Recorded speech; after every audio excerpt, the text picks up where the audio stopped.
اور اگر وہ نکلنے کا ارادہ کرتے تو اس کے لیے سامان تیار کرتے،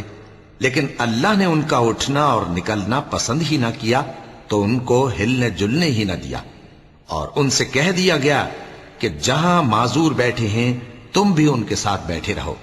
اگر وہ تم میں شامل ہو کر نکل بھی کھڑے ہوتے تو تمہارے درمیان شرارت کرتے اور تم میں فساد ڈلوانے کی غرض سے